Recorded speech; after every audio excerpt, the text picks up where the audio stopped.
আরও 2 দিন কাটিয়া গেল। দুপুরের পরে বিপিন কাছারিতে বসিয়া হিসাবপত্র দেখিতেছে। নিবারণ গোয়ালার ছেলে পাঁচু আসিয়া বলিল, নায়েববাবু, কামিনী পিসি একবার আপনাকে ডেকেছে। বিপিন গিয়া দেখিল কামিনীর অসুখ বাড়িয়াছে, গায়ের উত্তাপ খুব বেশি, জ্বরের ধমকে বৃদ্ধা যেন হাঁপাইতেছে, বেশি কথা বলিবার শক্তি নাই। বিপিন বলিল, কি খেয়েছ? কামিনী ক্ষীণ স্বরে বলিল, নিবারণের বউ একটু জলসাবু করে দিয়ে গেল দুপুরের আগে, তাই এক চুমুক, মুখে ভালো লাগে না কিছু। আচ্ছা আচ্ছা, চুপ করে শুয়ে থাকো। তুমি আমায় আজ দেখতে আসনি কেন? কথাটা কেমন যেন গোয়াইয়া গোয়াইয়া বলিল, বেশ একটু অভিমানের সুরও বটে। বিপিন মনে মনে অনুতপ্ত হইল। দেখিতে আসা খুব উচিত ছিল। সকালে কাছারিতে জনকতক প্রজার সঙ্গে গোলমাল মিটাইতে দেরি হইয়া গেল, নতুবা ঠিক আসিত। কামিনীর কেহ নাই। বৃদ্ধা হয়তো আশা করে বিপিন তাহার অসময়ে পুত্রবৎ দেখাশোনা করিবে। যদিও বিপিন কামিনীর মনের এত কথা বুঝিতে পারে না, নিজেকে লইয়াই ব্যস্ত, অপরের দিকে চাহিবার অবসর তাহার কোথায়। কিছুক্ষণ বসিয়া থাকিবার পরে বিপিন বলিল, এখন যাই, প্রজাপত্তর আসবে, আর আমায় একবার গদাধরপুর যেতে হবে একটা জমির মীমাংসা করতে।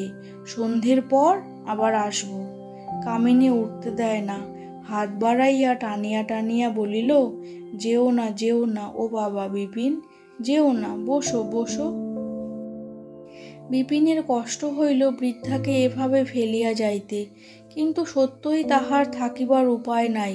গদাধরপুরে কয়েক ঘর জেলে প্রজা আছে, তাহারা স্থানীয় বাউরের দখল লইয়া নিজেদের মধ্যে বিবাদ করার ফলে কাছারির খাজনা আদায় হইতেছে না। বিপিন নিজে গিয়া এ ব্যাপারের মীমাংসা করিয়া দিলে তাহারা মানিয়া লইবে, এরূপ প্রস্তাব করিয়া পাঠাইয়াছে। সুতরাং যাইতেই হইবে তাহাকে। অনাদিবাবুর কানে যদি কথা যায়, তবে এতদিন সে যায় নাই কেন, এজন্যে কৈফিয়ত তলব করিয়া পাঠাইবেন। আড়ালে পাঁচুকে ডাকিয়া বলিল, পাঁচু, তোমার মাকে বলো এখানে একটু থাকতে, আমি আবার আসবো এখন। একবার কাজে যাব গদাধরপুরে, আর একবার একটু সাবু করে খাইয়ে দিতে বলো তোমার মাকে। খরচপত্তর যা হবে সব আমার, আমি সব দেবো। আচ্ছা, একটা লোক দিতে পারো, রানাঘাট থেকে কমলা লেবু আর বেদানা কিনে আনবে। বিপিন কাছারির নায়েব বটে, কিন্তু সে ভালো মানুষ নায়েব, লোকে সেজন্য তাহাকে তত ভয় করে না। বিপিনের বাবার আমলে প্রশ্নের প্রয়োজন ছিল না, মুখের কথা খসাইয়া হুকুম করিলেই চলিত। পাঁচু বলিল, আচ্ছা বাবু, আমি দেখছি, যদি হাবুল যায় বলে দেখছি। এই 8 আনা পয়সা রাখ, হাবুলকে পাও বা যাকে পাও দিয়ে বলো ভালো বেদানা আর কমলা লেবু আনতে। আর যে যাবে তার জলখাবার আর মজুরি এই নাও 4 আনা। বিপিন কাছারি আসিয়া গদাধরপুরে যাইবার জন্য বাহির হইয়াছে। এমন সময় পাঁচু আসিয়া বলিল, কেউ গেল না নায়েব বাবু, আমি নিজেই চললাম রানাঘাটে, ফিরতে কিন্তু আমার রাত হবে, তা বলে যাচ্ছি। বিপিন বুঝিল মজুরি ও জলখাবারের দারুণ। 4 আনা পয়সার লোভ সম্বরণ করা পাঁচুর পক্ষে অসম্ভব হইয়া পড়িয়াছে। তারপর বাকি 8 আনার ভিতর হইতে অন্তত 4-6 পয়সা উপরি বা কোনো না হইবে। বেলা প্রায় 3:30। গদাধরপুর এখান হইতে 3-4 মাইল পথ। বিপিন জোরে হাঁটিতে লাগিল। বজরাপুর পর্যন্ত সে ও পাঁচু একসঙ্গে গেল। তারপর রানাঘাটের রাস্তা বাঁকিয়া পশ্চিম দিকে ঘুরিয়া গিয়াছে। পাঁচু সেই রাস্তায় চলিয়া গেল। গদাধরপুর যাইবার কোনো বাধা ধরা পথ নাই, মাঠের উপর দিয়া সরু পায়ে চলার পথ। কখনো বা ফুরাইয়া যায়, কিছু দূরে গিয়া অন্য একটা পথ মেলে। মাঠে লোকজনও নাই যে পথ জিজ্ঞাসা করা যায়। নানা সরু সরু পথ নানা দিকে গিয়াছে, কোন পথ যে ধরিতে হইবে জানা নাই। বিপিন এক প্রকার আন্দাজে চলিল। বেলা পড়িয়া আসিল, রোদের তেজ কমিয়া গেল। মাঠের মধ্যে ঝাড় ঝাড় আকন্দ গাছে ফুল ফুটিয়াছে। সোদা রোদ পোড়া মাটি ও শুকনো কাশঝোপের গন্ধ বাহির হইতেছে। ফাঁকা মাঠ, গাছপালাও বেশি নাই। কোথাও হয়তো বা একটা নিম গাছ, মাঝে মাঝে খেজুর গাছ। অবশেষে দূর হইতে জলাশয় দেখিয়া বিপিন বুঝিল এই গদাধরপুরের বাউর। সুতরাং সে ঠিক পথেই আসিয়াছে। গদাধরপুরের প্রজারা বিপিনকে খাতির করিয়া বসাইল। গ্রামের মধ্যে একটা কলুবাড়ির বড় দাওয়ায় নূতন মাদুর পাতিয়া দিল বিপিনের জন্য। এ গ্রাম অনাদিবাবুর খাস তালুকের অন্তর্গত। গোটা গ্রামখানার সব লোকই কাছারির প্রজা। বাউরের দখলের মীমাংসা করিতে প্রায় সন্ধ্যা হইল।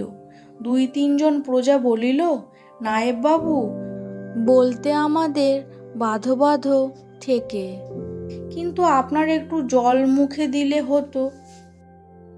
বিপিন বলিল, না সে থাক, এখনো অনেক কাজ বাকি। আমাকে আবার সব কাজ সেরে ফিরতে হবে এতখানি রাস্তা। প্রজারা ছাড়িল না। শেষ পর্যন্ত বিপিনকে একটা ডাব খাইতে হইল। একটি চাষাদের বউ কি মেয়ে 1 কাঠা ধান হাতে কলুবাড়ির উঠানে আসিয়া বলিল, হ্যাঁ দে, ইদিকে এসো, তেল দাও 8 পোয়া, আর 1 ছটাক নুন, 8 পয়সার ঝাল। সে মেয়েটিকে জিজ্ঞাসা করিল, তোমরা কি ধান দিয়ে জিনিস কেনো?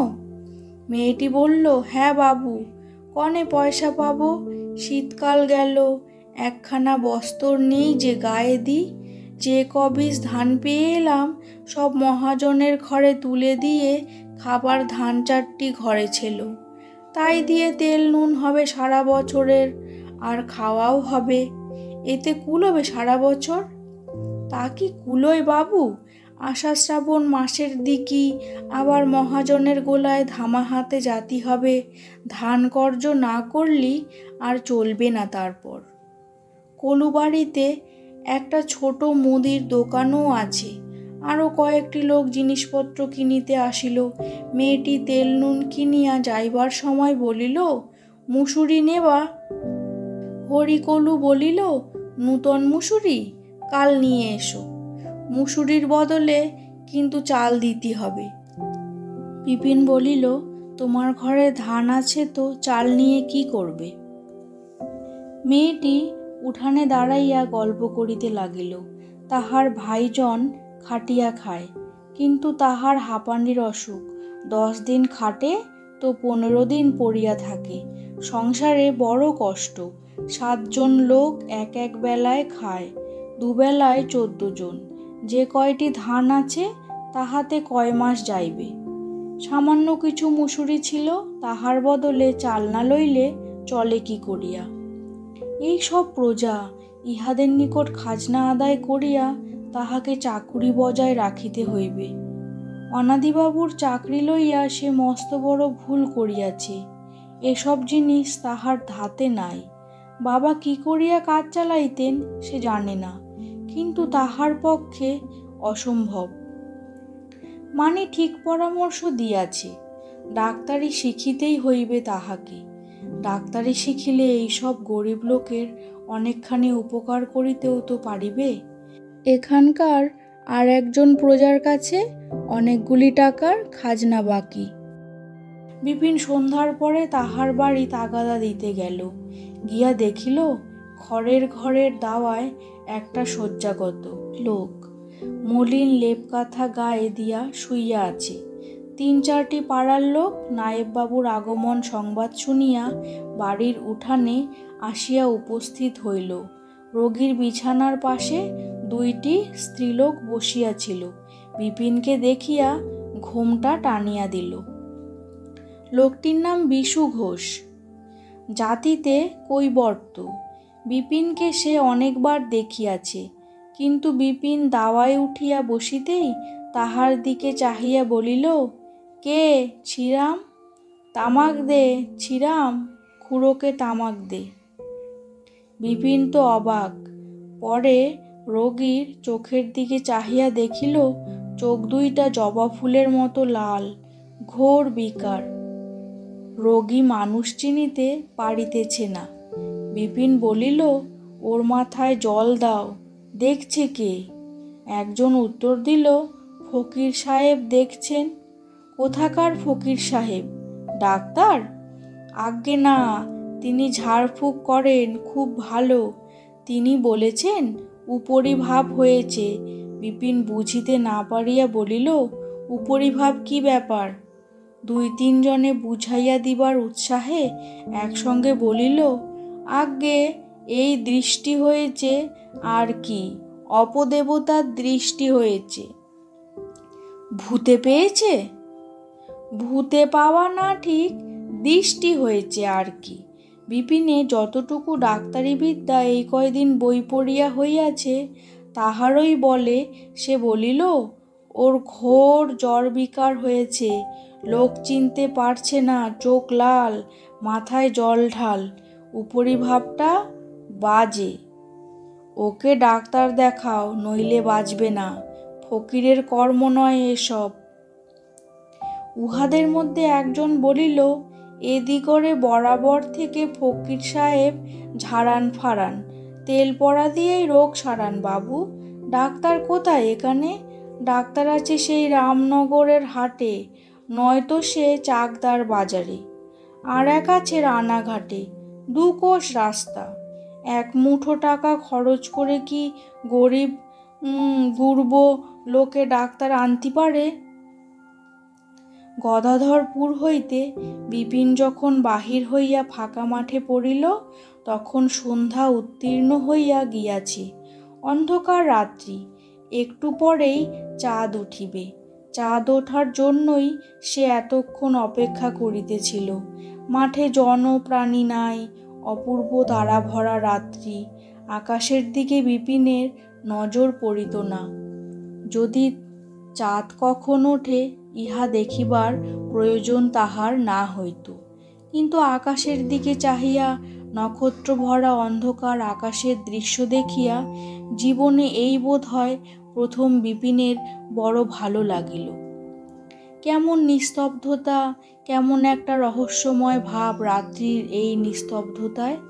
এত ভালো লাগিবার প্রধান কারণ এই সময় মানির কথা তাহার মনে পড়িল।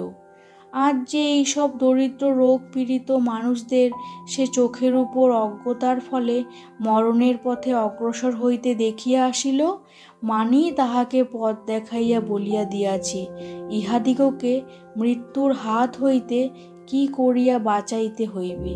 ডাক্তার নাই, ঔষধ নাই, সৎ পরামর্শ দিবার মানুষ নাই। কঠিন সান্নিপাতিক বিকারের রোগী, সম্পূর্ণ অসহায়। জল পড়া, তেল পড়ার চিকিৎসা চলিতেছে। ওদিকে কামিনী মাসির ওই অবস্থা, তাহার ভাইয়ের ওই অবস্থা। মানি তাহাকে পথ দেখাইয়া দিয়াছে যে পথে গেলে অর্থ ও পুণ্য দুইই মিলিবে। গরিব প্রজাদের প্রতি অত্যাচার করিয়া তাহাদের রক্ত চুষিয়া তাহার বাবা এবং মানির বাবা দুইজনেই ফুলিয়া ফাঁপিয়া মোটা হইয়াছেন বটে, কিন্তু তাহাদের ছেলেমেয়েরা সে পাপ পথে চলিবে না, বরং পিতৃদেবের কৃতকর্মের প্রায়শ্চিত্ত করিবে নিজেদের দিয়া। মানি তাহাকে জীবনের আলো দেখাইয়াছে। একটি অদ্ভুত মনের ভাবের সহিত বিপিনের পরিচয় ঘটিল আজ হঠাৎ এই মাঠের মধ্যে। মানির সঙ্গে ভালোবাসার যে সম্পর্ক তাহার গড়িয়া উঠিয়াছে, এতদিন অন্তত বিপিনের মনের দিক হইতে তাহা দেহ সম্পর্কহীন ছিল না। মনে মনে মানির দেহকে সে বাদ দিতে পারে নাই। বিপিনের স্বভাবই তা নয়। সূক্ষ্ম মানসিক স্তরের আদান প্রদান তাহার ধাতুগত নয়। মানির সম্বন্ধে এ আশা বিপিন কখনো ছাড়ে নাই যে একদিন না একদিন সে মানিকে নামাইবে তাহার নিজস্ব নিম্ন স্তরে। সুবিধা সুযোগ এখন নাই বলিয়া ভবিষ্যতেও কি ঘটিবে না? আজ হঠাৎ তাহার মনে হইল মানির সহিত তাহার সম্বন্ধ অন্য ধরনের। মানি তাহাকে যে স্তরে লইয়া গিয়াছে, বিপিনের মন তাহার সহিত পরিচিত ছিল না।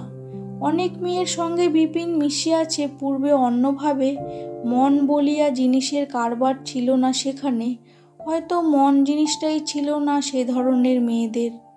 কিন্তু মনোরমা, বিপিন জানে না মনোরমার মন সম্বন্ধে বিপিনের কখনো কৌতূহল জাগে নাই। তেমনভাবে মনোরমা কখনো বিপিনের সঙ্গে মিশে নাই। হয়তো সেটা বিপিনের দোষ। মনোরমার মনকে বিপিন সেভাবে চাহিয়াছে কবে। যে সোনার কাঠির স্পর্শে মনোরমার মনের ঘুম ভাঙিত, বিপিনের কাছে সে সোনার কাঠি ছিল না। বিপিনের মনের ঘুম ভাঙাইয়াছে মানি, সে সোনার কাঠি ছিল মানির কাছে। দূর মাঠের প্রান্তে চাঁদ উঠিতেছে। বিপিন একটা খেজুর গাছের তলায় ঘাসের উপর বসিয়া পড়িল। ভারী ভালো লাগিতেছিল। কি যে হইয়াছে তাহার, কেন আজ এত ভালো লাগিতেছে? এই আধ অন্ধকার মাঠ, পূব আকাশে উদীয়মান চন্দ্র, মাঠের মধ্যে ঝাড় ঝাড় সাদা আকন্দ ফুল, হু হু হাওয়া। কখনো তেমনভাবে বিপিন এদিকে আকৃষ্ট হয় নাই। আর যেন কি হইয়াছে তাহার। বলিতে লজ্জা করিলেও বলিতে হইবে, তাহাদের গ্রামের দোকানে সে সন্ধ্যার পর গোপনে তারি পর্যন্ত খাইয়া দেখিয়াছে। কিরকম মজা! এই বছর 5 আগেও। বাবা তখন অল্পদিন মারা গিয়াছেন। হাতে কাঁচা পয়সা। বিপিন তখন খুব উড়িতেছে। অবশ্য কৌতূহলের বশবর্তী হইয়াই খাইয়াছিল। খানিকটা বাহাদুরিও বটে। ভোলা ছুতারের ছেলে হাবুলের সহিত বাজি ফেলা হইয়াছিল। এইসব কথা বিপিনের আজ এমন করিয়া কেন মনে হইতেছে? সে মানির বন্ধুত্বের উপযুক্ত নয়, নিজেকে ভালো করিয়া পরীক্ষা করিয়া বিপিনের তাহাই মনে হইল। নিজেকে সে কলঙ্কিত করিয়াছে নানাভাবে। মানি নিষ্পাপ, নির্মল। বিপিন উঠিয়া পথ চলিতে লাগিল। বোধহয় সে অপেক্ষা করিতেছিল চাঁদ ভালো করিয়া উঠিবার জন্য। একটা নিচু খেজুর গাছে এক ভার খেজুর রস দেখিয়া সে ভার পাড়িয়া রস খাইল। সন্ধ্যায় টাটকা রস সাধারণত মেলে না। ভারটা আবার গাছে টাঙাইয়া রাখিবার সময় সে ভারটার মধ্যে 2টি পয়সা রাখিয়া দিল। পল্লীগ্রামে এত ধার্মিক কেহ হয় না। কিন্তু আজ বিপিনের মনে হইল চুরি সে করিতে পারিবে না। মানির কাছে দাঁড়াইতে হইবে তাহাকে। চোরের বিবেক লইয়া দাঁড়াইতে পারিবে সেখানে? কাছারি ফিরিয়া দেখিল ছোকরা চাকরটা তাহার জন্য বসিয়া বসিয়া ঢুলিতেছে। বিপিন বলিল, এই ওঠ, উনুন ধরাগে যা, দুধ দিয়ে গিয়েছে এবেলা? চাকরটা চোখ মুছিতে মুছিতে বলিল, বাবা, কত রাত করে আলেন নায়েববাবু? আমি বলি, রাত্রিরে বুঝি থাকবেন সেখানে? কামিনী মাসি কেমন আছে রে? রানাঘাট থেকে লেবু নিয়ে ফিরেছে কিনা জানিস? জানি নে বাবু। বিপিন আহারাদি শেষ করিয়া কামিনীকে দেখিতে গেল। বেশ জ্যোৎস্না ভরা রাত, কিন্তু গায়ের লোক প্রায় সব ঘুমাইয়া পড়িয়াছে। গোয়ালাপাড়ার মধ্যে কাহারও বড় একটা সাড়া শব্দ নাই। কামিনীর ঘরের দোর ভেজানো ছিল। ঠেলিতে খুলিয়া গেল। ঘরের মেঝেতে একটা পিল সুজের উপরে মাটির পিদিম টিম টিম জ্বলিতেছে। বোধহয় পাঁচুর মা জ্বালিয়া রাখিয়া গিয়াছে। রোগী কাঁথামুড়ি দিয়া একলাটি শুইয়া বোধহয় ঘুমাইতেছে। বিপিন ডাকিল, ও মাসি, কেমন আছো? ও মাসি। সারা শব্দ নাই। বিপিন বিছানার পাশে গিয়া বসিয়া বৃদ্ধার গায়ে হাত দিয়া দেখিল। নাড়ি দেখিয়া মনে হইল নাড়ির গতি খুব ক্ষীণ। খুব ঘাম হইতেছে। বিছানা ভিজিয়া গিয়াছে ঘামে। বৃদ্ধা ঘুমাইতেছে না ক্রমশ অবস্থা খারাপ হওয়ার দরুন জ্ঞানহারা হইয়া পড়িয়াছে বোঝাও কঠিন। যাই হোক, অনেকক্ষণ বসিয়া থাকিবার পরে কামিনী চোখ মেলিয়া বিপিনের দিকে চাহিল। কি যেন বলিল, বোঝা গেল না। ঠোঁট যেন নড়িল। বিপিন বলিল, কি মাসি, কেমন আছো? বলছো কিছু? কামিনীর জ্ঞান নাই। সে দৃষ্টিহীন নেত্রে বিপিনের দিকে চাহিল, ঘরের বাঁশের আড়ার দিকে চাহিল, আলনায় বাঁধা পুরানো লেপ কাঁথার দিকে চাহিল। বৃদ্ধার এই ঘরে বিনোদ চাটুজ্জে নিয়মিত আসিতেন। কামিনী তখন দেখিতে বেশ ফর্সা ও দোহারা চেহারার স্ত্রীলোক ছিল। কালা পেরে কাপড় পরিত, পান খাইয়া ঠোঁট রাঙা করিয়া রাখিত, হাতে সোনার বালা ও অনন্ত পরিত, কালো চুলে খোপা বাঁধিত। একথা বিপিনের অল্প অল্প মনে আছে, 22-23 বছর আগের কথা। এই যে বৃদ্ধা বিছানার সঙ্গে মিশিয়া শুইয়া আছে, মাথায় পাকা চুল, গায়ের রং হাজিয়া আধকালো, দাঁত পড়িয়া গালে টোল খাইয়া গিয়াছে, বিশেষত জ্বরে ভুগিয়া বর্তমানে তারকা রাক্ষসীর মতো চেহারা হইয়া উঠিয়াছে যাহার। এই যে সেই একদিনের হাস্য লাস্যময়ী সুন্দরী কামিনী, যাহার চটুল চাহনিতে দোর্দণ্ড প্রতাপ বিনোদ চাটুজ্জে নায়েব মহাশয়ের মাথা ঘুরিয়া গিয়াছিল। ইহাকে দেখিয়া কে বলিবে সে কথা? প্রথম যৌবনে দুইজনের দেখাশোনা হয়। কামিনী ছিল গোয়ালার মেয়ে, বাল্য বিধবা, সুন্দরী। বিনোদ চাটুজ্জেও ছিলেন লম্বা চওড়া জোয়ান, বড় বড় চোখ, গলার স্বর গম্ভীর ও ভারী, পুরুষের মতো শক্ত সমর্থ চেহারা। তাছাড়া ছিল অসম্ভব দাপট। 35-40 বৎসর আগের কথা। তখন নায়েববাবুই ছিলেন এই অঞ্চলের দারোগা, নায়েববাবুই ম্যাজিস্ট্রেট। কামিনী বিনোদ চাটুজ্জেকে ভালোবাসিবে এই বিচিত্র কথা কি?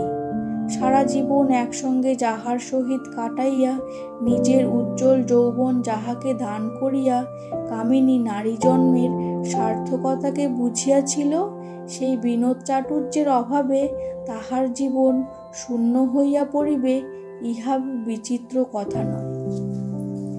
হয়তো এইমাত্র জ্বর ঘরে অজ্ঞান অচৈতন্য কামিনীর মন ঘুরিয়া ফিরিতেছিল তাহার প্রথম যৌবনের সেই পাখি ডাকা, ফুল ফোটা, আলো মাখা মাধবী রাত্রির প্রহরগুলি অনুসন্ধান করিয়া।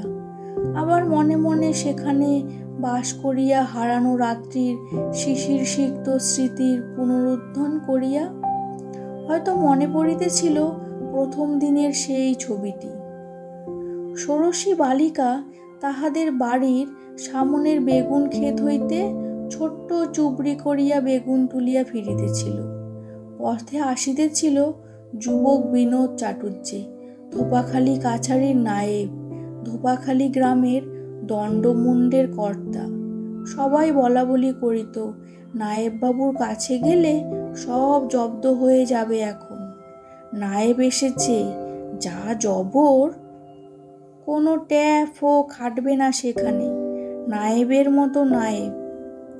সে কৌতূহলের সহিত চাহিয়া দেখিল, বেশ মনে আছে, বেগুনের ক্ষেতের কঞ্চি বাঁধা আগরের কাছে দাঁড়াইয়া।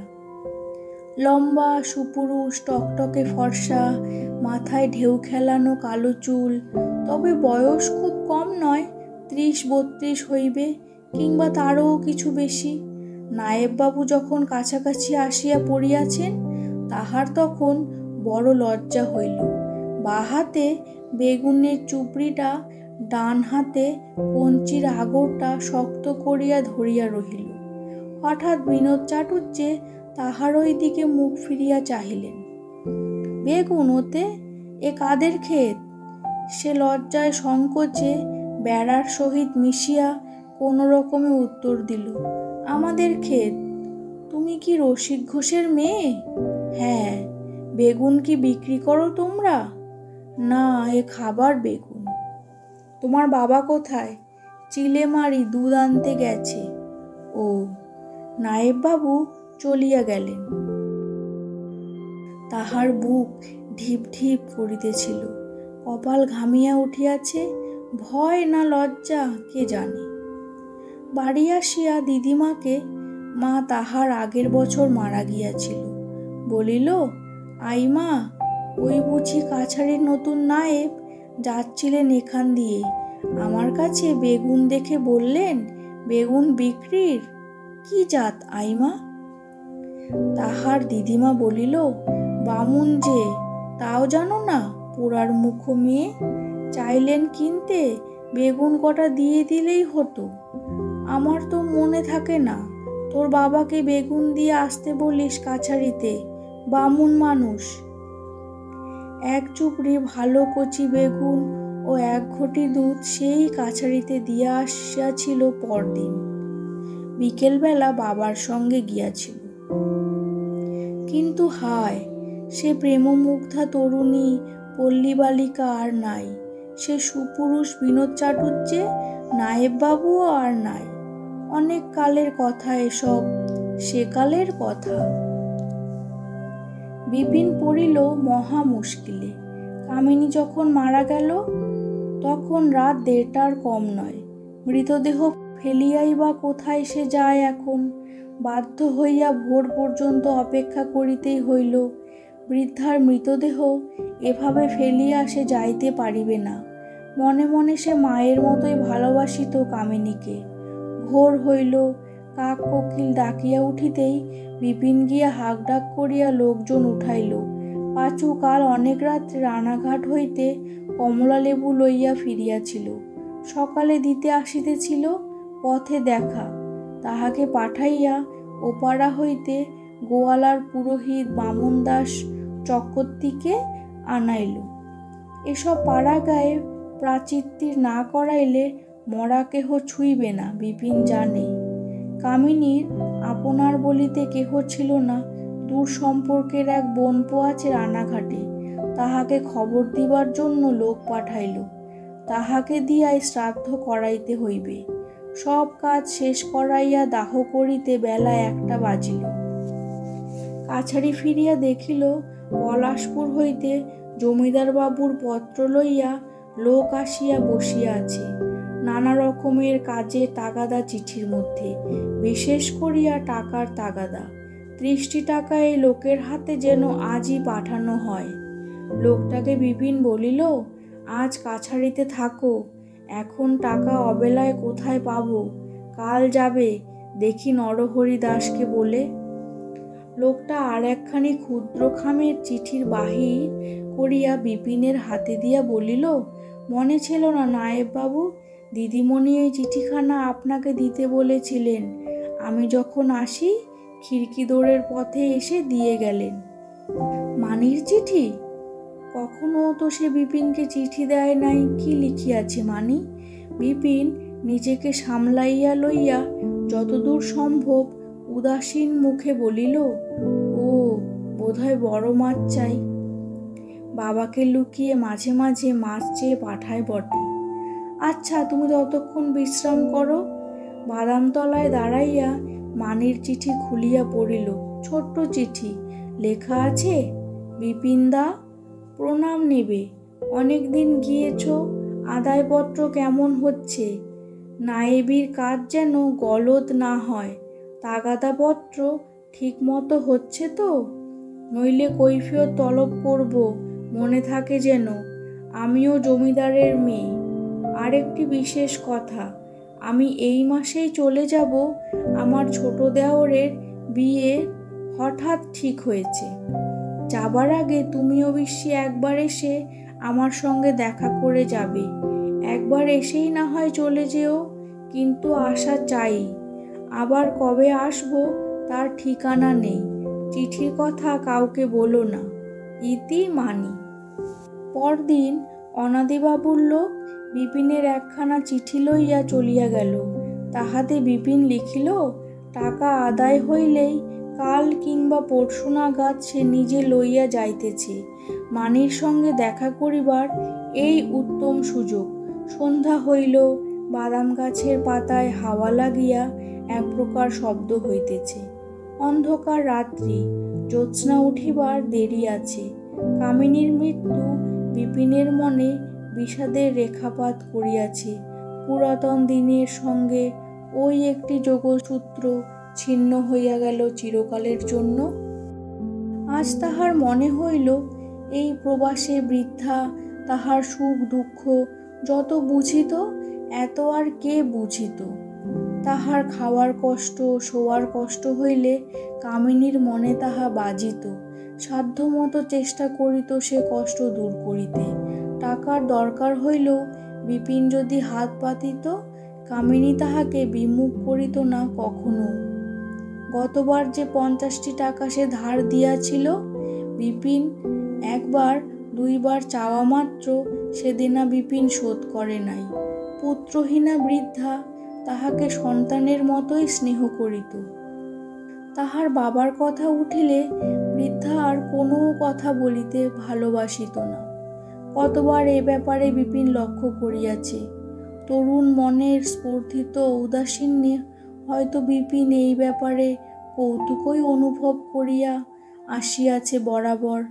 আজ তাহার মনে হইতেছে বৃদ্ধাকে ভালোই বাসিত তাহার স্বর্গগত পিতা বিনোদ চাটুর্যেকে।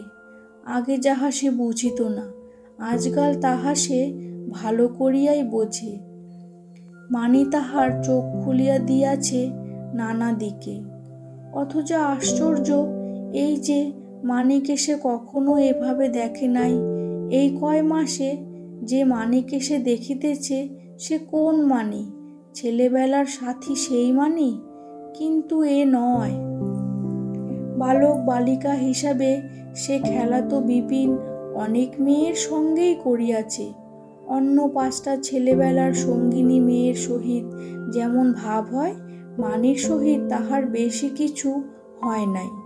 একথা বিপিন বেশ জানে। মধ্যে সে হইয়া গিয়াছিল জমিদার অনাদিবাবুর মেয়ে সুলতা। তখন কলিকাতায় থাকিয়া কোন মেয়ে স্কুলে মানি পড়িত? খুব সম্ভব ম্যাট্রিক পাশও করিয়াছিল। সে কথা বিপিন ঠিকমতো জানে না। বাবা মারা গিয়াছেন তখন। বিপিন আর পলাশপুরে জমিদার বাড়িতে আসে নাই। তবে সুলতার কথা মাঝে মাঝে বিপিনের মনে পড়িত। বাল্যপ্রীতির দিক দিয়া নয়, সুলতা সুন্দরী মেয়ে এই জন্য। না জানি সে এতদিনে কেমন সুন্দরী হইয়া উঠিয়াছে। সেই সুন্দরী সুলতা আবার মানি হইয়া দেখা দিল তো সেদিন। টাকা জোগাড় করিতে পারিলেই পলাশপুর জমিদার বাড়ি যাওয়া যায়, কিন্তু এখনো এমন টাকা জোগাড় হয় নাই যাহা হাতে করিয়া সেখানে যাওয়া চলে। এদিকে বেশি দেরি হইলে যদি মানি চলিয়া যায়, কামিনী মাসি থাকিলে এসব সময়ে সাহায্য করিত। উপায় অন্য কিছু না দেখিয়া নরহরি মুচিকে সন্ধ্যার পর ডাকিয়া পাঠাইল। নরহরি আসিয়া প্রণাম করিয়া বলিল, লায়েব মশাই, কি জন্যে ডেকেছ? দণ্ডবৎ হই। এসো নরহরি, বসো। গোটা 20 টাকা কাল যেখান থেকে পারো দিতে হবে। জমিদারবাবু চেয়েছেন, নিয়ে যেতে হবে। নরহরি চিন্তিত মুখে বলিল, তাই তো, বিষম হ্যাঙ্গনামায় ফেললেন যে, 20 টাকা এখন কোথায় পাই? আচ্ছা দেখি, কাল বেনবেলা স্তক যদি জোগাড় যন্তর করতে পারি তবে সে কথা বলবো। হ্যাঁ, একটা কথা বলি লায়েব মশাই। কি? কামিনী পিসির কিছু টাকা ছিল, সিন্দুক প্যাটরা খুলে দেখেছিলেন? ওর বেশ টাকা ছিল হাতে, আমরা যদ্দূর জানি। আপনি তো সে রাত্রির ওর কাছে ছিলেন, আপনাকে কিছু বলে যায়নি?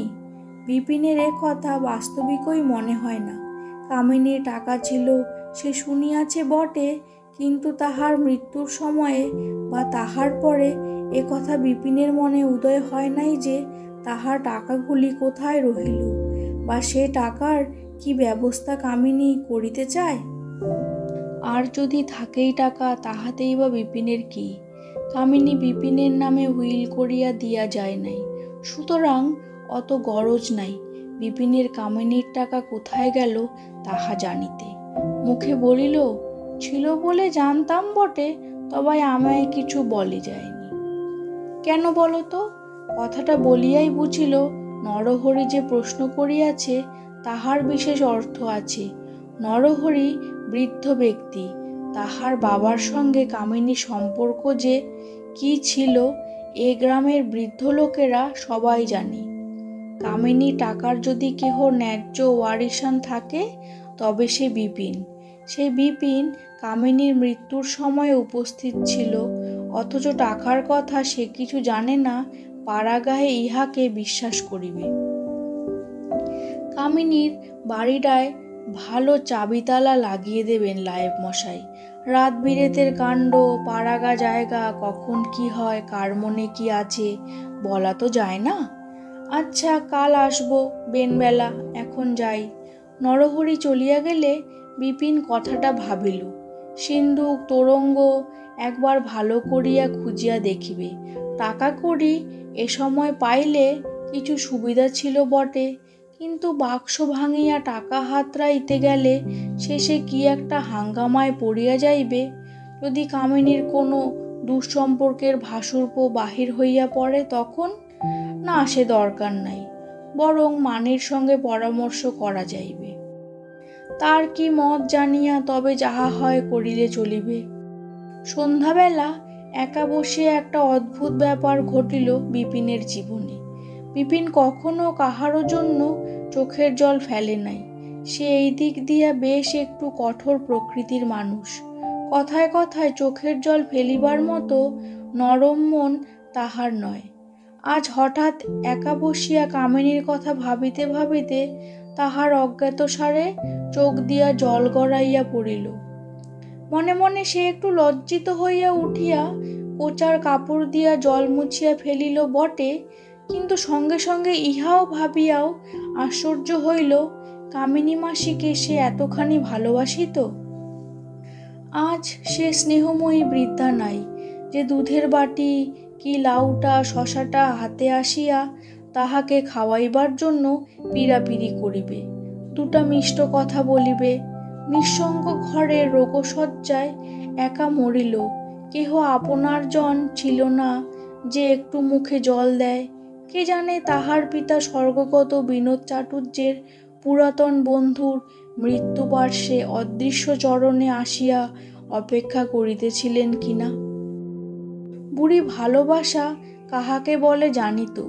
বিনোদ চাটুর্যে মহাশয় পরলোক গমন করিলে পর আর সে ভালো করিয়া হাসে নাই, ভালো করিয়া আনন্দ পায় নাই জীবনে। তাহাকে ছুটিয়া দেখিতে আসিত এই জন্য যে তাহার মুখে চোখে হাবে ভাবে স্বর্গীয় লায়েব মশায়ের অনেকখানি ফুটিয়া বাহির হয়। কর্তা মহাশয়েরই ছেলে, কর্তা মহাশয় তরুণ প্রতিনিধি, তাহার সঙ্গে দুইটা কথা কহিয়াও সুখ। আজ সে বোঝে, এই যে মানির সম্বন্ধে কথা বলিতে তাহার ইচ্ছা হয়, কাহারও সঙ্গে অন্তত কিছুক্ষণ সে কথা বলিয়াও সুখ, না বলিলে মন হাঁপাইয়া উঠে। দেখা তো হইতেছেই না, তার উপর তাহার সম্বন্ধে কথা না বলিলে কি করিয়া টিকিয়া থাকা যায়। এরকম তো কামিনী মাসিরও হইত তাহার বাবার সম্বন্ধে। অভাগিনী যে আনন্দ হয়তো পায় নাই প্রথম জীবনে বিনোদ চাটুর্যে নায়েব মহাশয়ের সাহচর্যে, তাহা সে পাইয়াছিল। তাহার বঞ্চিতা নারী হৃদয়ের সবটুকু কৃতজ্ঞতা প্রেমের আকারে ঢালিয়া দিয়াছিল, তাই নায়েব মহাশয়ের চরণ যুগলে। কি পাইয়াছিল কি না পাইয়াছিল আজ তাহা কে বুঝিবে। 30 বছর পরে কে বুঝিবে মানি তাহার জীবনে কি অমৃত পরিবেশন করিয়াছিল একদিন।